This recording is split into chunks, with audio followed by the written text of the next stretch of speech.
The stars looked different through the observation window of the horizon's edge.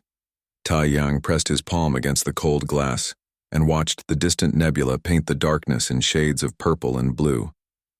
He had been in space for 3 months now, but the view never got old. Today was special, though. Today, humanity would meet the Crystalline Collective for the first time.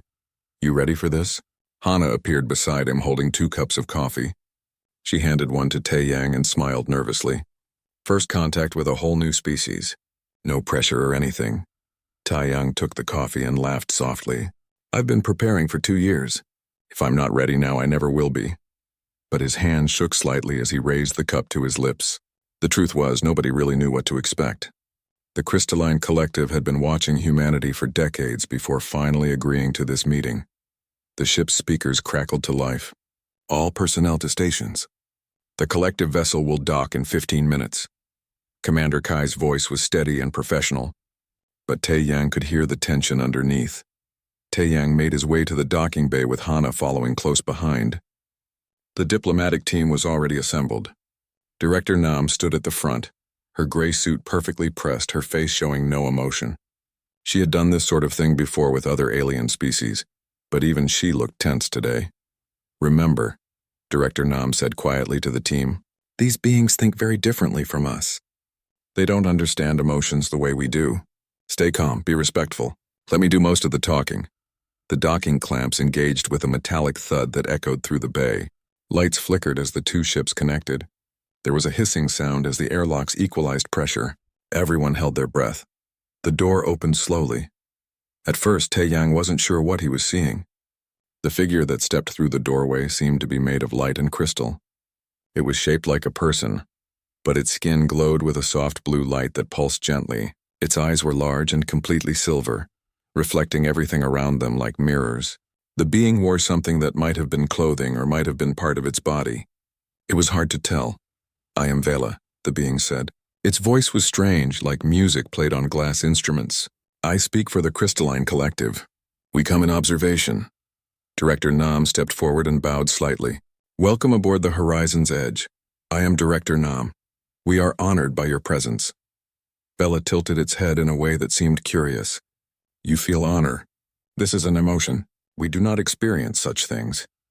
The being's silver eyes swept across the assembled humans. You are all radiating emotional energy. It is very loud. Tai Yang felt his stomach twist. The way Vela said it made emotions sound like a disease or a problem. But he stayed quiet as Director Nam continued the formal greetings. The first few hours were awkward. The diplomatic team gave Vela a tour of the ship.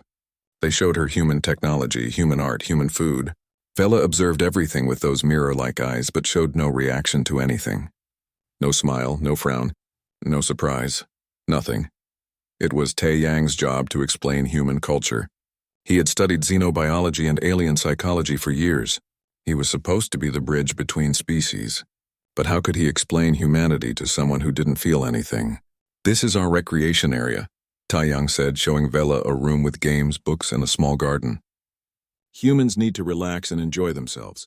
It helps us stay healthy. Enjoyment, Vela repeated. Another emotion. Why do you need so many different feelings? Are they not exhausting? Sometimes, Tai Yang admitted. But they also make us who we are. Don't your people ever feel happy or sad? Vela stopped walking and turned to face him directly. Those silver eyes focused on him with an intensity that made him uncomfortable. Long ago, my people felt everything. Love, hate, joy, rage. These feelings nearly destroyed us. We fought terrible wars. We hurt each other in ways I cannot describe. So we changed ourselves. We removed the emotions from our biology. Now we are peaceful. Now we are stable. Tai Yang felt a chill run down his spine. You removed your emotions? How? Science, medicine, evolution. It took many generations, but we succeeded. Vela paused. You should do the same. Your emotions will destroy you eventually. They destroy everyone. I don't believe that, Tai Yang said quietly. Yes, emotions can be dangerous, but they also drive us to create beauty, to help each other, to explore and learn. Without emotions, what's the point of anything? Vela stared at him for a long moment. You do not understand. You cannot understand. You are still controlled by your feelings.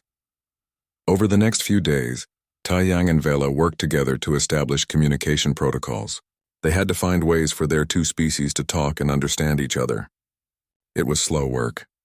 Vela struggled to comprehend human art and music because both were based on emotion.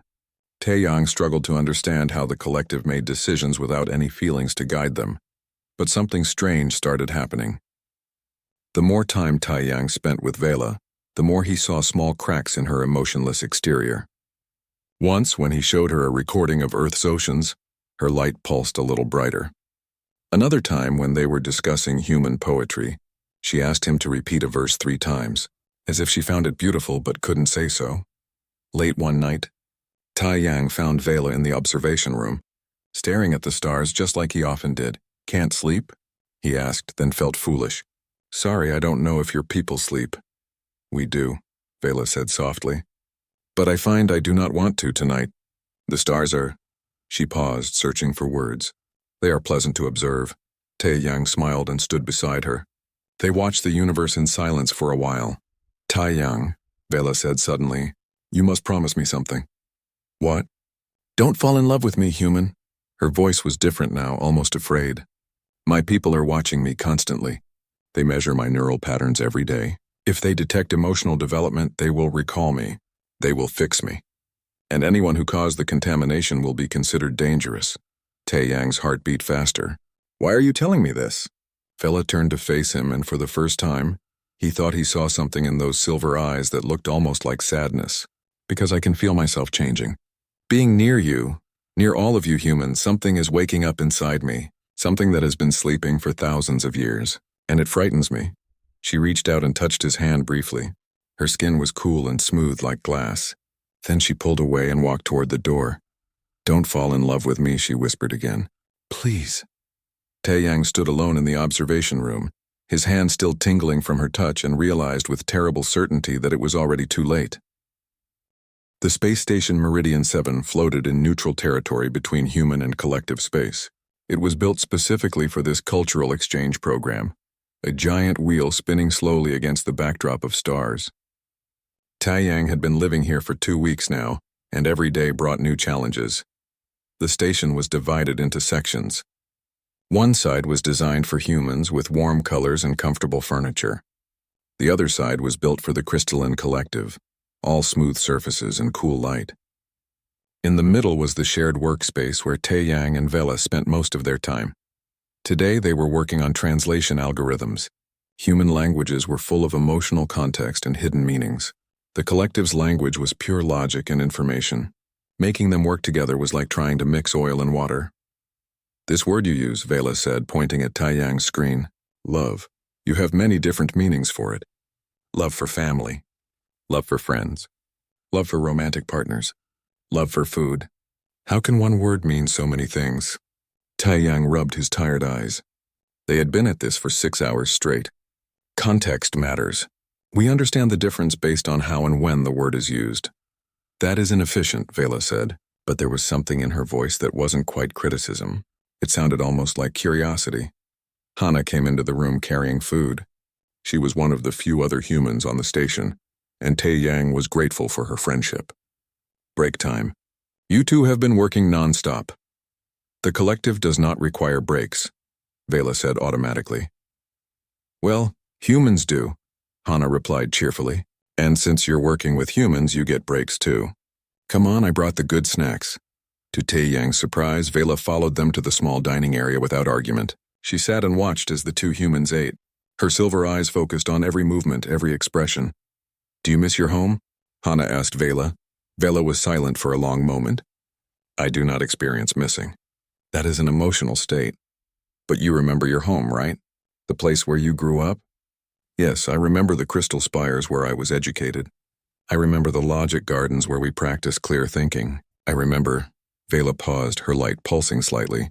"I remember being certain about everything. Now I find I have questions." Taeyang leaned forward. "What kind of questions?" "Questions I should not have. Questions that serve no logical purpose." Vela looked down at her hands. "Yesterday I observed 2 humans in the corridor. They were holding hands and laughing. It served no practical function. It did not advance any goal. But I found myself watching them for several minutes. I wanted to understand what they were feeling. This desire is troubling," Hana smiled gently. That doesn't sound troubling. That sounds like you're becoming curious about emotions. Curiosity is an emotion, Vela said quietly. I should not have it. Before anyone could respond, alarms started blaring throughout the station. Commander Kai's voice came over the speakers. Emergency in Sector 7. Hull breach detected. All personnel evacuate immediately. Taeyang jumped to his feet. That's the agricultural section. If we lose that, we lose our food supply. The emergency doors will seal in 3 minutes, Kai's voice continued. Get out now. But Taeyang was already running toward Sector 7, not away from it. He heard Hana shouting behind him and footsteps following. When he reached the sector entrance, he found 4 human workers trying desperately to repair a crack in the outer wall. Air was whistling out through the gap. Frost was already forming around the edges. We can't seal it in time, one of the workers shouted over the noise. We need to evacuate. If we evacuate, we lose 6 months of food crops, Taeyang shouted back. There has to be a way. A cool hand grabbed his shoulder. Vela had followed him. Step aside, she said calmly. Her body began to glow brighter. The light that usually pulsed gently inside her started moving faster, concentrating in her hands. She walked directly to the hull breach and pressed her palms against it. The light poured out of her and into the crack. Taeyang watched in amazement as the breach began to seal. Vela's light hardened into a crystalline substance that bonded with the station's hull. It took less than a minute. When she stepped back, the breach was completely sealed, but Vela collapsed. Taeyang caught her before she hit the floor. She was cold, colder than usual, and her light was dim. Medical team to Sector 7, Taeyang called out. He held Vela carefully. Why did you do that? You could have been hurt. Vela's eyes flickered. I do not know, she whispered. I saw you in danger. I saw the others in danger. And I felt, her light pulsed weakly. Fear, I felt fear for you. That is impossible. That is not supposed to happen. The medical team arrived and tried to take Vela, but she held onto Taeyang's hand. Something is wrong with me, she said, her voice confused and scared. Ever since I came here, ever since I met you, I'm changing. My people will know. They scan me every day. They will see these changes. Maybe change isn't bad, Taeyang said softly. You do not understand. The collective removed emotions for a reason. Feelings lead to chaos. If I continue developing emotions, I become a threat. They will take me back. They will fix me. Her grip tightened on his hand. They will erase everything I have learned here. Everything I have felt. They will erase you from my memory. Taeyang felt something cold settle in his chest. They can do that? Yes. They have done it before to others who were contaminated by emotional species. Vela's light grew even dimmer.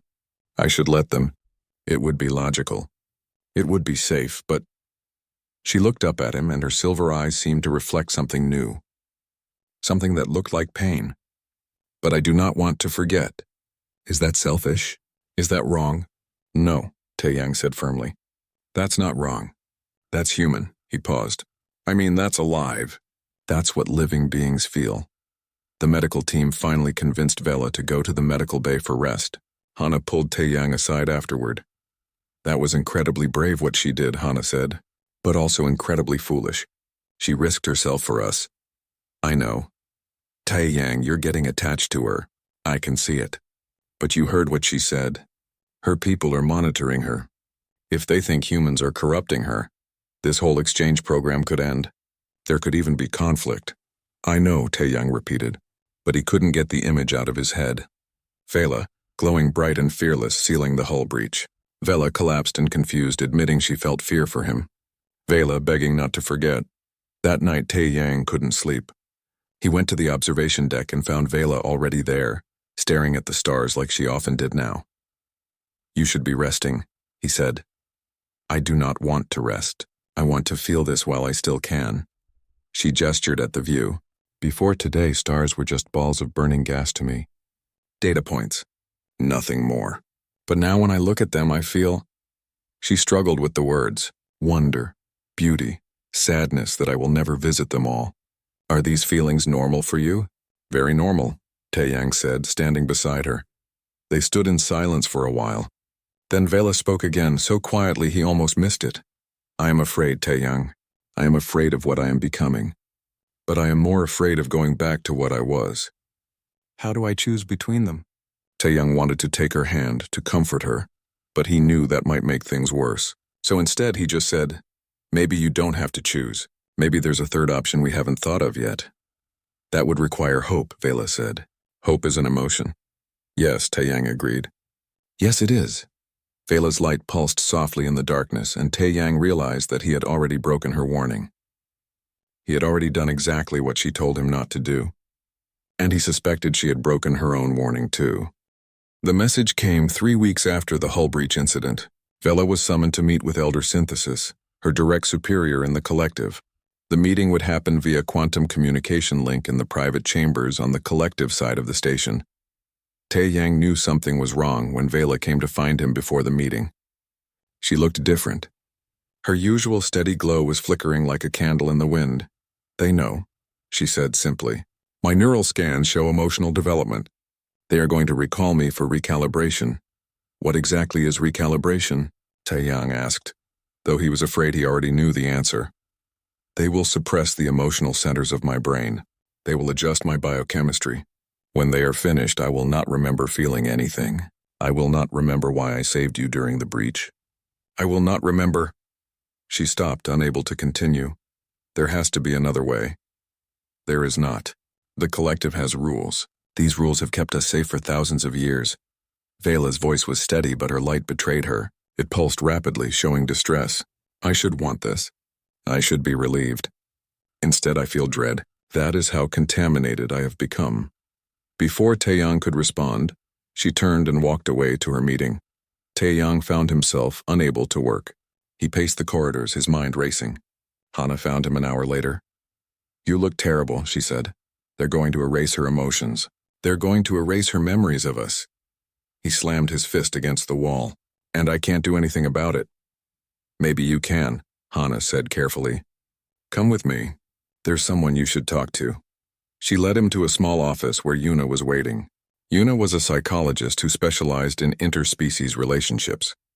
She had been studying the interaction between humans and the collective since the exchange program began. Hana told me what's happening, Yuna said. I've been expecting this, actually. I've been watching Vela's behavior for weeks. She's displaying all the signs of emotional awakening. Can you help her? Taeyang asked desperately. Maybe. But first you need to understand what you're asking for. Yuna pulled up files on her screen. I've been researching the collective's history. Did you know they weren't always emotionless? Vela mentioned something about that. 5,000 years ago, the crystalline collective was very different. They felt everything intensely, too intensely. Their emotions were stronger than human emotions, more overwhelming, and it nearly destroyed them. Yuna showed him images of ruined crystal cities. They fought wars that lasted centuries. They developed weapons that could destroy entire planets, all because of jealousy, hatred, pride, fear. Taeyang stared at the images. So they chose to remove emotions entirely. Not quite. They didn't have a choice at first. The wars had created so much trauma that their species was on the edge of extinction. A group of scientists found a way to biologically suppress emotions. It was supposed to be temporary just until they could heal, but temporary became permanent. Generation after generation, they modified themselves further. Now emotions are considered a disease to them. But Vela is developing emotions anyway, Taeyang said. Despite all their modifications, Yuna nodded. Because the capacity was never truly gone. It was just buried. And exposure to humans is waking it up. The question is that a good thing or a bad thing? How can you even ask that? Of course it's good, is it? Yuna challenged. The collective chose their path for a reason. They have peace now, stability, no wars, no suffering. Who are we to say they should change? Who are we to say that our way is better? Taeyang wanted to argue, but he couldn't find the words. Was he being selfish? Was he putting his feelings for Vela above what was good for her entire species? The door opened and Vela entered. She looked shaken. Her light was dim and unsteady. The meeting is over, she said quietly. I am to return to the collective homeworld in 3 days. The recalibration will begin immediately upon arrival. We can fight this, Taeyang said. We can talk to Director Nam, to the human government. No, Vela's voice was firm. This is not a human matter. This is collective law. If humans interfere, it will create conflict between our peoples. I will not be responsible for war. So you're just going to let them erase you? Erase who I am now, Vela corrected. I will still exist. I will still be Vela. I simply will not remember or feel these things. That's not the same, and you know it. Vela's light flared suddenly, bright and intense. What do you want me to say, Tae-yang? That I am terrified? That the thought of forgetting makes me feel like I am dying? That I wish I had never met you, because then I would not know what I am losing? Her voice cracked. I feel all of those things. I feel them so strongly it hurts. This is what emotions do. They hurt. They also heal, Yuna said softly. They also bring joy and connection and meaning. Vela turned to her. You are the human psychologist. Tell me then, if your people had a choice to remove all pain, all suffering, all conflict, would you not take it? No, Yuna said without hesitation. Because we would also lose everything that makes life worth living. That is easy to say when you have never experienced what my people experienced. Vela's light dimmed again. You did not see your entire civilization nearly collapse because of emotions. You did not watch millions die in wars started over feelings. You're right, Tae-yang said quietly. We've never experienced exactly what your people experienced. But humans have had plenty of wars. We've done terrible things to each other. We've hurt and killed over emotions like greed and hatred, but we've also created beautiful things. We've loved each other. We've sacrificed for each other. Would you erase all of that to prevent the bad parts? Vela was silent for a long time. Finally, she spoke. I do not know anymore. Before I met you, the answer was simple. Now everything is complicated. I want to show you something, Tae-yang said suddenly. Will you come with me? He led her to the station's database and pulled up Earth's history files. For hours, he showed her humanity's story, the wars and the peace treaties, the hatred and the forgiveness, the destruction and the rebuilding, the worst of humanity and the best of humanity all tangled together. We're not perfect, Tae-yang said. We make mistakes. We hurt each other. But we also learn. We grow, we love. And yes, sometimes that love causes pain, but it also causes miracles. He showed her videos of parents with their children, friends reuniting after years apart, strangers helping each other during disasters, artists creating beauty, scientists discovering truth, all driven by emotion, all driven by feelings that the collective had erased. Vela watched everything in silence. Her light pulsed and flickered with each image, responding to what she saw even though she couldn't fully name what she was feeling. When I am recalibrated, she said finally, I will not remember any of this. I will not remember you. They will tell me that I completed my assignment successfully and returned home. They will tell me that emotions are dangerous and I was saved from contamination. She looked at him with those silver eyes. Part of me wants that. Part of me is screaming for that safety. But another part? Tae-yang prompted gently. Another part wants to run, wants to hide, wants to stay here with you and learn everything about feelings, even the painful ones. Her voice dropped to a whisper. That part is growing stronger every day. It terrifies me. Tae-yang took her hand carefully. She didn't pull away.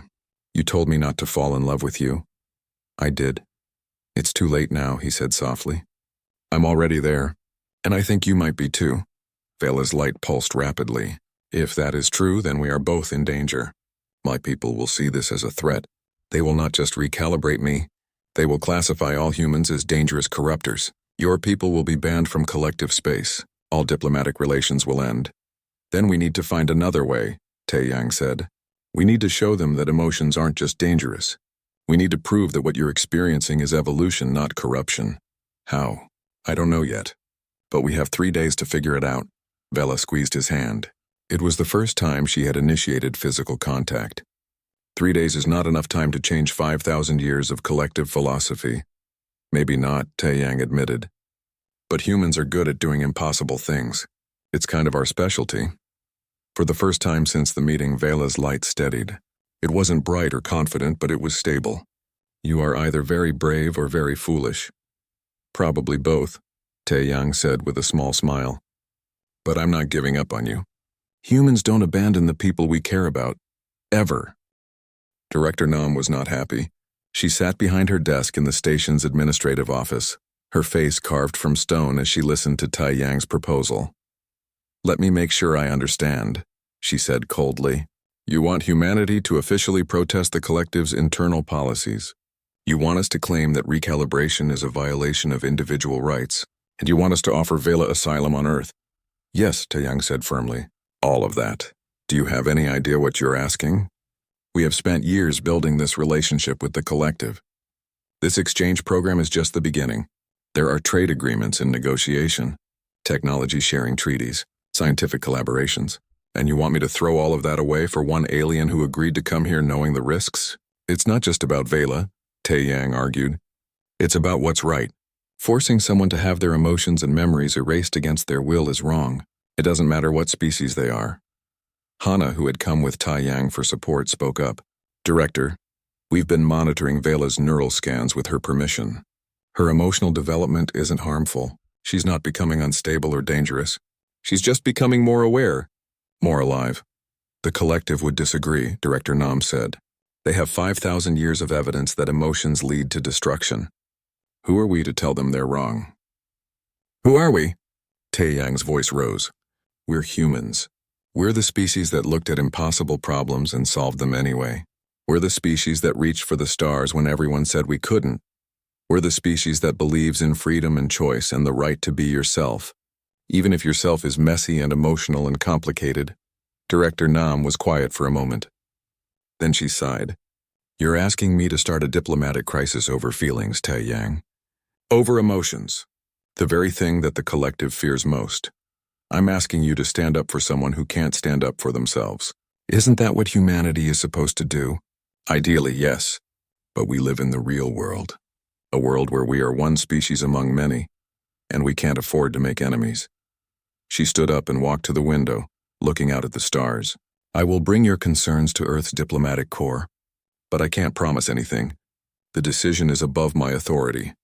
It took 18 hours for the response to come back from Earth. 18 hours that Taeyang spent pacing, worrying, and trying to prepare for the worst. When Director Nam called him back to her office, her expression was unreadable. Earth's diplomatic corps has reviewed your petition, she said. Their decision is final. We will not interfere with collective internal matters. Vela will return to her homeworld as scheduled. I'm sorry, Taeyang. Taeyang felt like he had been punched in the stomach. That's it? They're just going to let it happen? They made the practical choice. The logical choice. We can't risk our relationship with the collective over one individual. Even if that individual is being harmed, the collective doesn't see it as harm. They see it as healing. Director Nam's voice softened slightly. I know you care about her, Taeyang, but sometimes we can't save everyone. Sometimes we have to accept that different cultures have different values. Taeyang left the office in a daze. He found Hana waiting outside. They said no, he told her flatly. I heard. Hana looked at him carefully. So what are you going to do? What can I do? I'm just one person. I can't fight an entire government and an entire alien species. That's not the Taeyang I know, Hana said quietly. The Taeyang I know doesn't give up just because something is hard or impossible. He looked at her. What are you suggesting? I'm not suggesting anything. I'm just saying that Vela's transport ship leaves in 2 days. And I'm just saying that there's a maintenance shuttle in Bay 3 that happens to be fueled and ready. And I'm just saying that if someone were to hypothetically take that shuttle without permission, it would be hours before anyone noticed. Taeyang stared at her. You're talking about stealing a ship? About going rogue? I'd be committing a crime. I'd lose everything. Yes, Hana agreed. You would. But you'd also be doing the right thing. The human thing. And for what it's worth, you wouldn't be alone. There are others on this station who feel the same way you do. That night, Taeyang couldn't sleep. He kept thinking about Vela's words, about her fear of forgetting, about the look in her silver eyes when she talked about going back, about her light flickering with emotions she was just learning to name. He thought about his brother, Day. Day was a military strategist back on Earth, practical and logical. When they were children, Day used to tell him that feelings were a weakness, that emotions clouded judgment. But Day had also been the one who held Taeyang when their mother died. Day had also been the one who stayed up all night helping Taeyang study for exams. Day had also been the one who cried at Taeyang's graduation. Emotions weren't a weakness. They were what made life worth living. At midnight, Taeyang made his decision. He sent a coded message to Hana. Then he went to find Vela. She was in the observation deck again. She seemed to spend all her free time there now. staring at the stars as if trying to memorize them. "I'm not going to let them take you," Tae-yang said without preamble. Vela turned to face him. "What are you talking about?" "I'm going to intercept your transport ship. I'm going to get you out of there. You don't have to go back. You don't have to be recalibrated. Tae-yang, that is insane. That is illegal. You would be throwing away your career, your future, everything you have worked for." "I know. Why would you do that?" "Because it's the right thing to do. Because you don't deserve what they're going to do to you, because—" He took a breath. "Because I love you, and humans don't abandon the people they love." Vela's light pulsed rapidly. "Love, you said the word. Do you understand what you are saying?" "Yes, I love you. I don't know when it happened or how it happened, but it did. And maybe that's stupid and reckless and emotional, but that's what makes me human, and I wouldn't change it for anything. If you do this, you will become a criminal. Earth's government will disavow you. The collective will hunt us both. We will spend our lives running and hiding." "I know. And you are willing to accept that? For me?" "Yes." Vela stood very still. Her light was doing something Tae-yang had never seen before. It was flickering through different colors, pulsing in complex patterns. He wondered if this was what a crystalline collective member looked like when they were feeling overwhelming emotions. "I should tell you not to do this," Vela said finally. "I should tell you to let me go. It would be the logical choice. The safe choice, but I do not want to forget you. I do not want to go back to being empty inside. These past months with you have been the most terrifying and the most wonderful time of my existence. And if I have to choose between safety and feeling, between peace and love—" Her voice broke. "I choose love. I choose you." Tae-yang crossed the distance between them and took her hands. They were cool and smooth, but they trembled slightly. "We can do this. Humans are stubborn. We don't know when to quit." "That is both your greatest strength and your greatest flaw," Vela said, but there was something in her voice that might have been affection. The next 30 hours were a blur. Hana helped Tae-yang access the maintenance shuttle. 2 other crew members, people who had become friends with Vela during the exchange program, provided false clearances and diverted attention. By the time Director Nam realized what was happening, Tae-yang was already in space heading toward the collective transport ship. Commander Kai's voice came over the comm. "Tae-yang, turn around immediately." "That's an order?" "I can't do that, Commander. I'm sorry. You're throwing away everything. Your career, your reputation, your future. For what?" "For someone who deserves a choice," Tae-yang said. "For someone who deserves freedom. Isn't that what humanity stands for?" There was a long pause. Then Kai said quietly, "Good luck, kid. You're going to need it." The collective transport ship appeared on his sensors. It was massive and crystalline, beautiful and cold.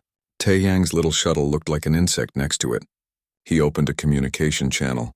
"This is Tae-yang of Earth. I'm here for Vela. I'm here to take her home." The response came in the flat, emotionless voice of a collective pilot. "You are interfering with collective business. Turn back or be destroyed." "I'm not turning back. Vela deserves a choice. She deserves freedom. Freedom is chaos. Order is peace. You understand nothing, human."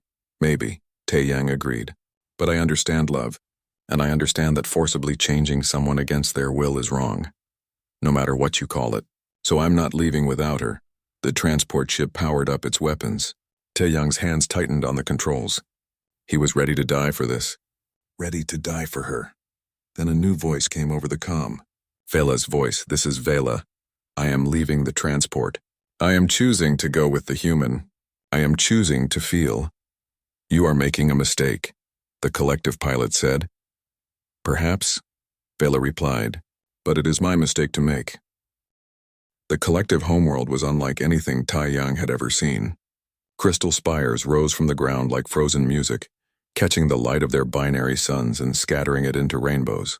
Everything was perfectly ordered, perfectly symmetrical, perfectly cold. There was no chaos here, no mess, no emotion. It was beautiful and terrifying at the same time. Tae-yang had expected to be arrested immediately after rescuing Vela from the transport ship. He was half right. The collective had allowed them to dock on their homeworld, but they were taken into custody the moment they stepped off the shuttle. Guards made of living crystal escorted them to separate holding cells. "This is a mistake," Vela had whispered to him as they were pulled apart.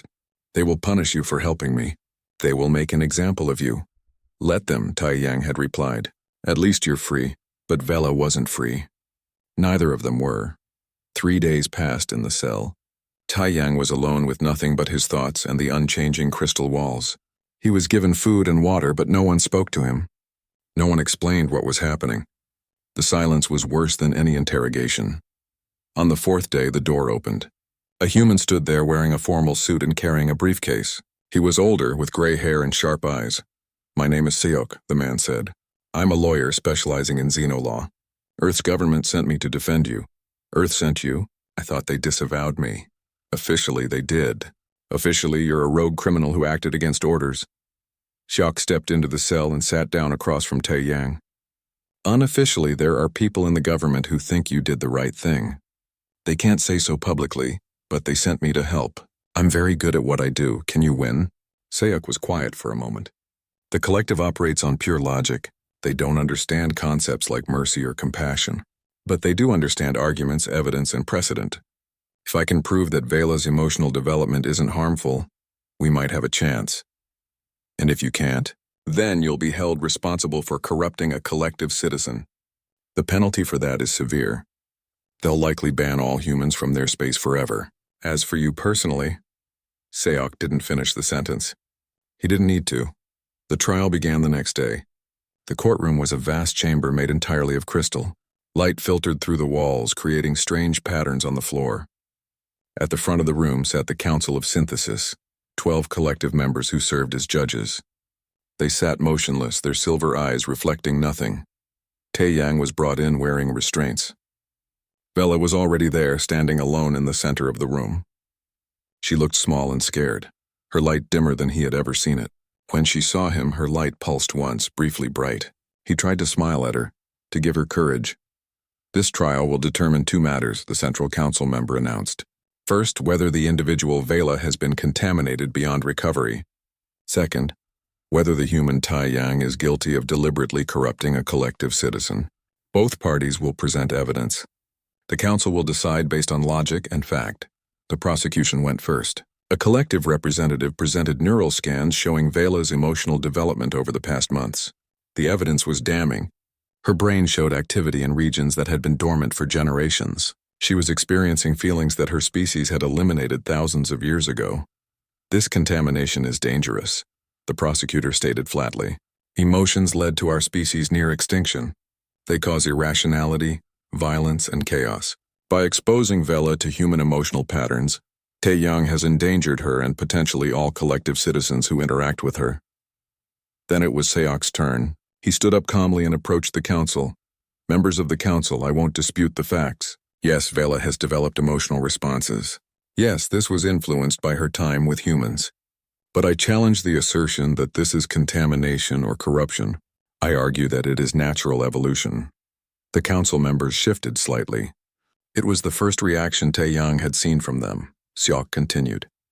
"The collective suppressed emotions as a survival mechanism. That was logical given your circumstances 5,000 years ago. But circumstances change. Your species is no longer on the brink of extinction. You are stable, advanced, and peaceful. Perhaps it's time to reconsider whether emotional suppression is still necessary." "Emotions cause chaos," one of the council members stated. "This is proven fact." "Emotions can cause chaos," Seok agreed. "But they also drive creativity, innovation, and connection. Humanity has emotions, yet we have achieved space travel, complex technology, and stable societies. We have wars, yes, but we also have peace. We have hatred, but we also have love. The presence of emotions doesn't automatically lead to destruction. Humans are different from us. You evolved with emotions. We removed ours deliberately. But did you remove them completely?" Seok asked. "Or did you simply suppress them?" Vela's emotional development suggests that the capacity was always there, buried but not gone. Her feelings emerged naturally through interaction with other sentient beings. That's not corruption. That's awakening. The council was silent. Seok pressed his advantage. "I call Vela to testify." Vela stepped forward, her light flickering nervously. She faced the council, the same leaders who had shaped her entire life. "Vela," Seok said gently, "tell the council what you have experienced since developing emotions." Vela's voice was quiet but steady. "At first I was frightened. The feelings were overwhelming and confusing. I did not understand them. But as time passed, I began to see value in them. When I felt fear during the hull breach, that fear drove me to save lives. When I felt curiosity, it drove me to learn more than I ever had before. When I felt, she paused, glancing at Taeyang. When I felt love, it gave my existence meaning beyond mere function. Have these emotions made you violent? Seok asked. No. Have they made you irrational or dangerous? No, they have made me more complete. One of the council members leaned forward. You claim emotions have improved you, but you have only experienced them for a short time. Our ancestors experienced emotions for millennia. Those emotions led to centuries of war and suffering. I cannot speak for your ancestors, Vela said, but I can speak for myself. I know what it feels like to be empty inside. I know what it feels like to exist without purpose or joy. And I know what it feels like to suddenly understand why existence matters. The emotions are difficult, yes. Sometimes they are painful, but I would not give them up. Even if keeping them means exile from your people? Another council member asked. Vela's light dimmed, showing sadness. Even then, the council deliberated in silence. Taeyang watched them, trying to read their expressions, but their faces showed nothing. Finally, the central member spoke. The council recognizes that Vela's emotional development has not made her violent or dangerous. However, we also recognize the historical evidence that emotions led to our species' near extinction. We cannot risk that happening again. Taeyang's heart sank.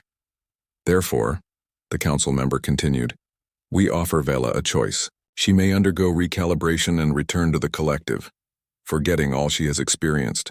Or she may keep her emotions and be exiled from collective space permanently. She will no longer be considered one of us. Vela stood silent for a long moment. When she spoke, her voice was clear and strong. I choose exile. I choose emotions. I choose freedom. The council members showed no reaction, but Taeyang could swear he saw something in their silver eyes. Surprise, maybe, or respect.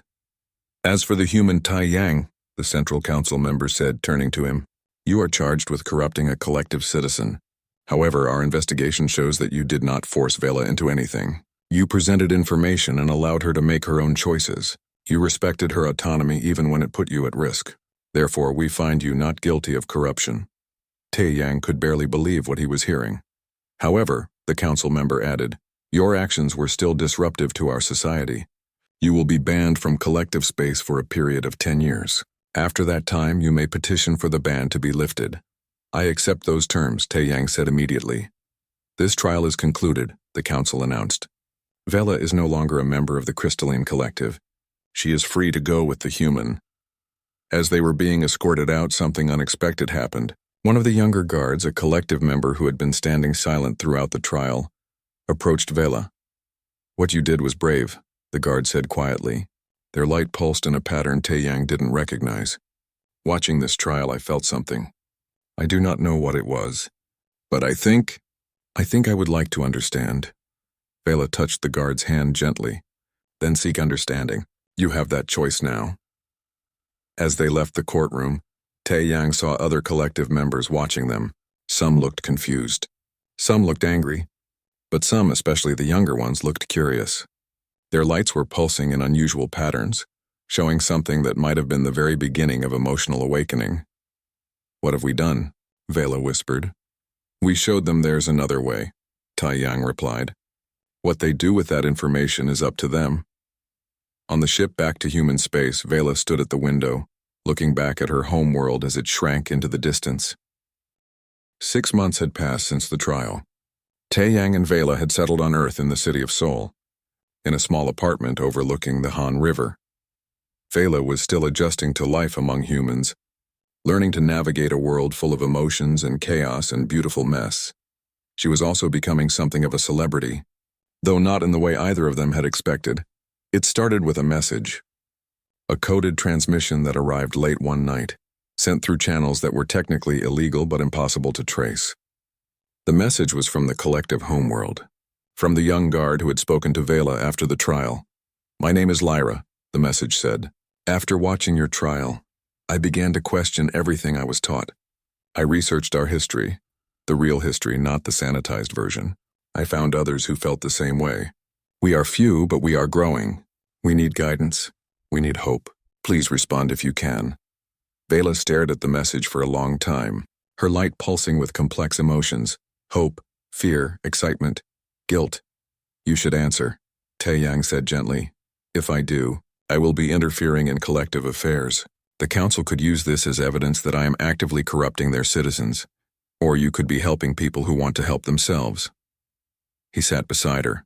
You're not forcing anyone to feel emotions. You're just showing them that it's possible. The choice is still theirs. Vela composed a careful response. She explained her experiences, the good and the bad. She talked about the difficulty of feeling everything so intensely after years of emptiness. She talked about fear and joy and confusion and love. She was honest about the challenges. The response came quickly. Then another message. Then another. Within weeks, dozens of young collective members were reaching out, asking questions, sharing their own experiences of emotional awakening. The Council of Synthesis noticed, of course. They tried to block the communications. They increased surveillance on their citizens. They issued warnings about the dangers of emotional contamination. But the messages kept coming.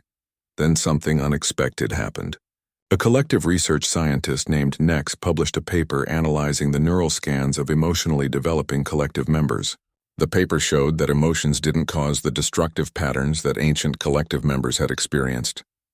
Modern collective biology had evolved. Their neural structures were different now, more stable, better equipped to handle emotional input. The paper suggested that perhaps the time for emotional suppression was over. The council immediately suppressed the paper and arrested Nex, but the damage was done. Copies of the research spread through underground networks. Collective citizens began debating the findings. Some argued for maintaining tradition. Others argued for the freedom to choose. A movement was forming. Back on Earth, Taeyang watched the news reports with a mixture of pride and concern. This is bigger than we realized, he said to Vela. Your choice is inspiring others to question their society. Is that good or bad? Vela asked. Her light was flickering with anxiety.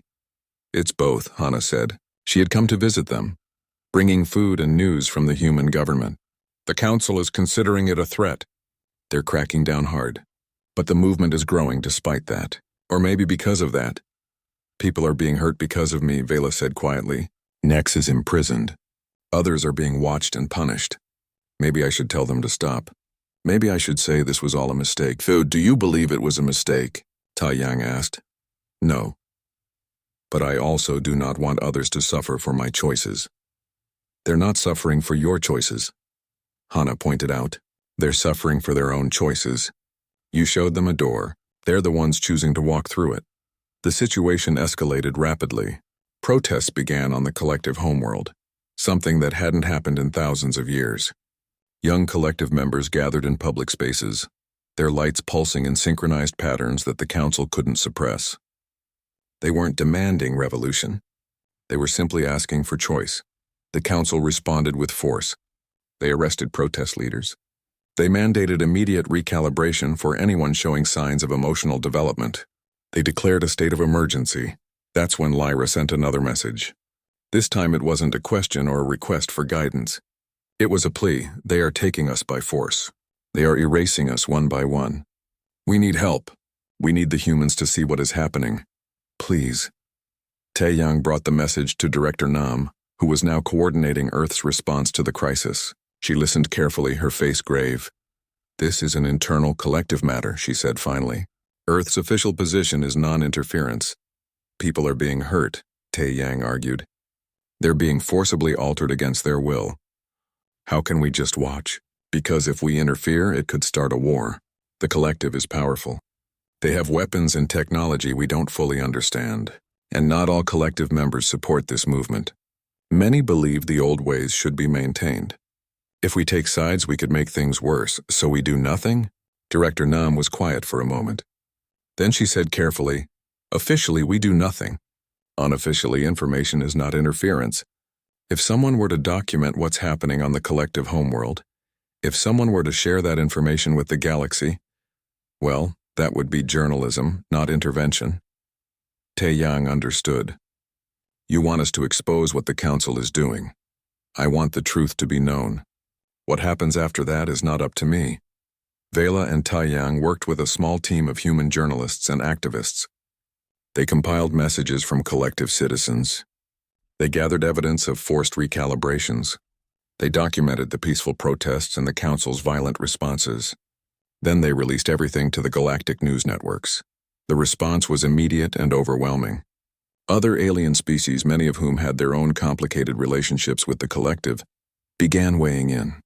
Some supported the Council's right to maintain their culture. Others condemned the forced alterations as a violation of basic rights. The collective found itself in an impossible position. They couldn't suppress the information now that it was public. They couldn't use force without appearing tyrannical to the rest of the galaxy, and they couldn't ignore the growing number of their own citizens who were demanding change. The movement grew stronger. More collective members came forward, sharing their experiences of emotional awakening. They shared poetry and art and music, things that hadn't been created in collective space for millennia. They showed that emotions weren't destroying them. They were making them more alive. General Sora, a human military commander, reached out to Taiyang with a warning. The situation is volatile. The Council is divided. Some members want to compromise. Others want to crush the movement completely. There's a real possibility of civil conflict. What can we do? Taiyang asked. Stay ready to evacuate any collective citizens who want to leave. We're setting up refugee stations on neutral worlds. If this turns violent, people will need somewhere to go. The breaking point came 3 months after the movement began. A group of collective citizens attempted to occupy the council chambers, demanding the right to choose whether to keep their emotions or suppress them. The council ordered their arrest, but the guards refused. It was a small act of defiance, but it changed everything. The guards, many of them young members who had been secretly following the movement, laid down their weapons and joined the protesters. They too were developing emotions. They too wanted choice. The council was faced with an impossible decision. They could escalate and risk turning a peaceful movement into a violent conflict, or they could negotiate. They chose negotiation. Representatives from both sides met on Meridian 7, the same space station where Taiyang and Vela had first worked together. The negotiations were tense and difficult. The traditionalists argued that emotions had nearly destroyed their species once and would do so again. The reformers argued that they had evolved, that they were ready to reclaim what had been lost. Taiyang and Vela were invited to attend as observers, representing the human perspective. Watching the debates, Taiyang was struck by how much the collective had already changed. Even the traditionalists were showing hints of emotion now: frustration, fear, hope. The compromise took weeks to reach. The collective would split into 2 factions, both recognized as legitimate. The traditional collective would maintain emotional suppression for those who chose it. The new faction, calling themselves the Awakened Collective, would allow emotional development for those who wanted it. Both groups would share resources and maintain diplomatic relations. Citizens would be free to move between factions based on personal choice. It wasn't perfect. There were still tensions and disagreements, but it was progress. On the final day of negotiations, Lyra approached Vela. The young guard's light was bright and pulsing with what could only be called joy. "Thank you," Lyra said simply. "Thank you for showing us this was possible." "I did not do this," Vela replied. "You did. All of you. You chose to question. You chose to fight for that choice. This is your revolution, not mine." "But you started it," Nex said, joining them. The scientist had been released from imprisonment as part of the negotiations. "You showed us that one person making a brave choice could change everything." 1 year later, Meridian 7 had been transformed. The space station that once served as a simple meeting point between humans and the collective was now a symbol of cooperation and change. Half the station still maintained the cool, crystalline aesthetic of traditional collective design. The other half now included gardens, art galleries, and spaces designed for emotional expression and connection. Taiyang stood in one of these new gardens, watching Vela teach a group of young, awakened collective members about human poetry. Her light pulsed in rhythm with her words, showing enthusiasm and joy. She had become a teacher, helping others navigate the complicated world of emotions that she herself was still learning. "She's good at this," Hana said, appearing beside him with 2 cups of tea. She handed one to Taiyang. "I never would have guessed that your reckless rescue mission would lead to all this." Neither did I, Taeyang admitted. I just wanted to save one person. I didn't mean to start a revolution. That's how revolutions usually start. One person refusing to accept injustice. One person saying no when everyone else says it's impossible. Hana smiled. Very human of you. Commander Kai joined them, looking official in his uniform but more relaxed than Taeyang had ever seen him. The new ambassador from the Awakened Collective just arrived. They're asking for you both. The ambassador was Lyra. She had risen quickly through the ranks of the new faction, becoming one of their primary representatives to other species. Her light shone bright and steady, showing confidence that would have been impossible a year ago. Taeyang. Hana. It is good to see you again. Lyra's voice still had that musical quality, but it was warmer now, more expressive. I bring news from the Awakened Collective. We have established 3 new colony worlds. Our population grows every day as more citizens choose to join us. That's wonderful, Taeyang said sincerely. It is also complicated, Lyra admitted. Learning to feel everything after so long without emotions is difficult. We make mistakes. We hurt each other sometimes without meaning to. There is conflict and confusion, but there is also joy and connection and creativity. We are discovering parts of ourselves that have been buried for thousands of years. How are relations with the traditional collective? Hana asked. Lyra's light dimmed slightly, showing sadness. Tense, many of them see us as traitors. They believe we are abandoning the wisdom of our ancestors. But some are curious. Some ask questions, and a few, very few, have chosen to join us even after choosing tradition at first. Change takes time, Taeyang said. Yes. Which brings me to why I am here. Lyra turned to face him directly. The Council of Synthesis has sent a message. They wish to meet with you and Vela. They wish to understand what happened, how one human and one collective member changed the course of our entire civilization. Taeyang felt his stomach tighten. They want to meet with us? After everything? They are trying to understand. Some of them, at least. Lyra's light pulsed thoughtfully. Elder Synthesis, in particular, has been studying the changes in our society. I believe they are beginning to question their own certainty. The meeting was arranged for the following week in a neutral conference room on Meridian 7. When Taeyang and Vela entered, they found 3 members of the Council of Synthesis waiting. Elder Synthesis sat in the center, flanked by 2 younger council members. Their lights were steady and controlled, but Taeyang thought he detected something new in their patterns. Uncertainty, maybe, or curiosity. Thank you for agreeing to meet with us, Elder Synthesis said. Their voice was as flat and emotionless as always. But there was something in the way they chose their words that felt different, more careful, more thoughtful. We are honored, Vela replied. She sat across from them, Taeyang beside her. Though I admit I am surprised. I did not expect the council to want to speak with exiles. You are only an exile by choice, Elder Synthesis pointed out. You could return to us at any time. We would welcome you back and perform the recalibration. I do not want recalibration, Vela said firmly. I am happy as I am. That is what we wish to understand. Happiness. Elder Synthesis leaned forward slightly. We have been studying the Awakened Collective members. Their neural patterns show constant fluctuation. Joy then sadness. Excitement then fear. It seems exhausting and inefficient. Yet they report satisfaction with their existence. They choose to maintain these emotions despite the difficulty. We do not understand why. Taeyang spoke up. Because emotions give life meaning. Yes, they're difficult sometimes. Yes, they can be overwhelming. But they also make us feel alive. They connect us to each other and to the universe in ways that pure logic cannot. But at what cost? One of the younger council members asked. Your species has wars, conflicts, suffering caused by emotions like hatred and greed. How do you justify that? We don't justify it, Taeyang said. We acknowledge it. We work to do better. But the same emotions that cause hatred and greed also inspire love and generosity. You can't have one without the other. And personally, I think the good outweighs the bad. That is a matter of opinion, not fact, the council member replied. Exactly, Vela said suddenly.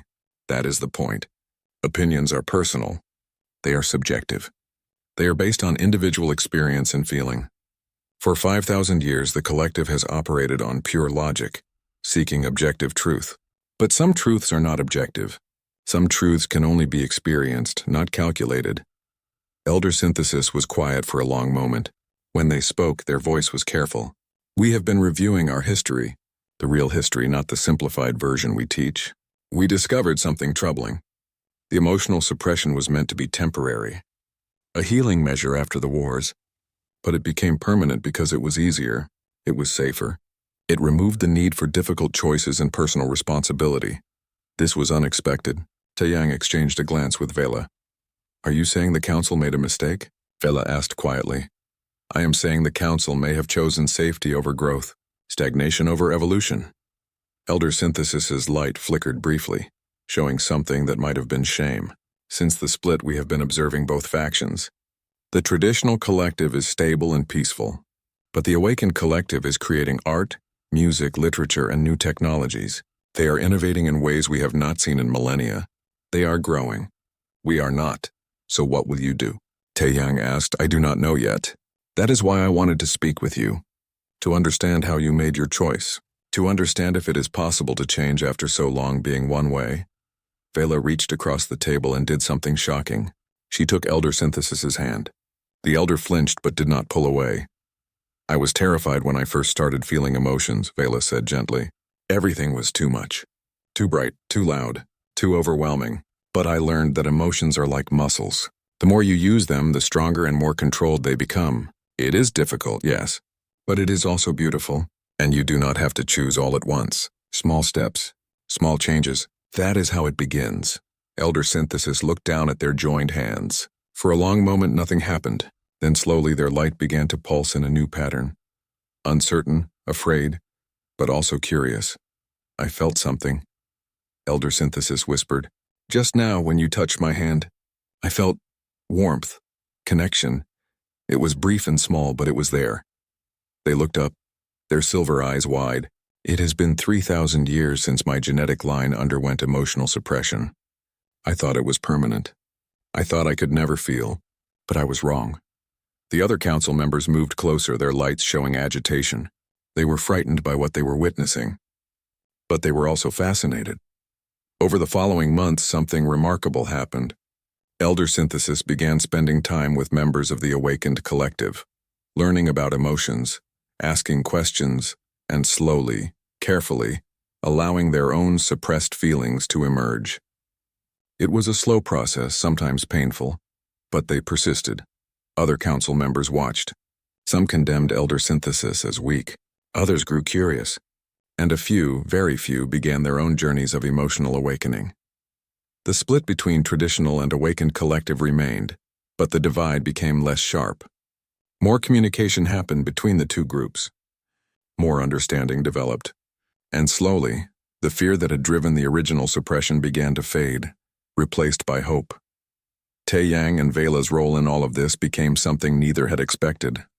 They became ambassadors of a sort, not just between humans and the collective, but between logic and emotion, between tradition and change. They helped create educational programs teaching emotional literacy. They mediated disputes between the two factions. They showed that it was possible to honor the past while embracing the future. One evening, 2 years after the trial, Taeyang and Vela stood together in the rebuilt observation deck of Meridian 7. The station had become a hub of interspecies cooperation, with dozens of alien races coming to learn from the collective's transformation. Do you ever wonder what would have happened if you had listened to me? Vela asked, watching the stars. If you had not fallen in love with me like I warned. Every day, Taeyang admitted. But I can't imagine any version of that being better than this.